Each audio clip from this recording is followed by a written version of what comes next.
اب اللہ نے عورت کو بنانے کا ارادہ کیا تو اللہ ایک ڈھیر مٹی کا اکٹھا کر کے عورت کے لیے بھی بنا دیتا اور اس کا اسٹیچو بنا دیتا اور اس کو خشک ہونے دیتا، پھر اس میں روح ڈالتا، پھر اس کو کپڑے پہناتا۔ آپ حیران ہوں گے، سبحان اللہ، اللہ نے ایسا نہیں کیا۔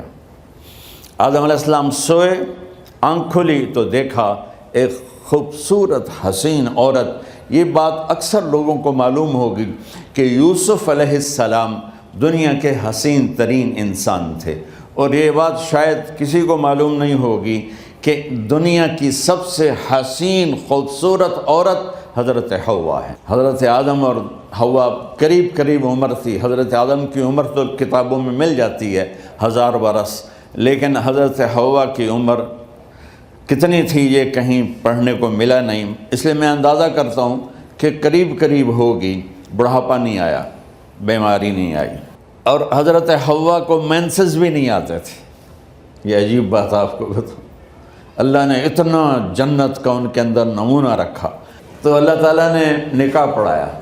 سبحان اللہ، اپنے نبی کی شان دوبارہ سنو۔ تو اللہ نے کہا آدم اپنی بیگم کا مہر ادا کرو۔ تو وہ پوچھنے لگے کیا مہر ہے؟ دیکھو ایک بات سنو، مہر کسی کی بیٹی کی قیمت نہیں ہوتی۔ $1 ہو یا $1 ٹریلین ہو، بیٹی کی کوئی قیمت نہیں ہوتی۔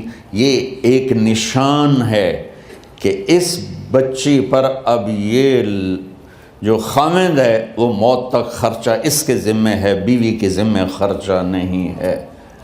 خامند کما کے لائے گا اور اپنی بیگم کو کھلائے گا، اور بیوی گھر کی ذمہ داری نبھائے گی۔ تو خیر وہ الگ بات چلی جائے گی۔ اللہ تعالیٰ نے کہا کہ مہر ادا کرو۔ کہا جی کیا مہر ہے؟ تو میرے اللہ نے کہا تیری نسل میں میرا آخری نبی آئے گا، اس پہ ایک دفعہ درود پڑھ دے، یہ مہر ہے۔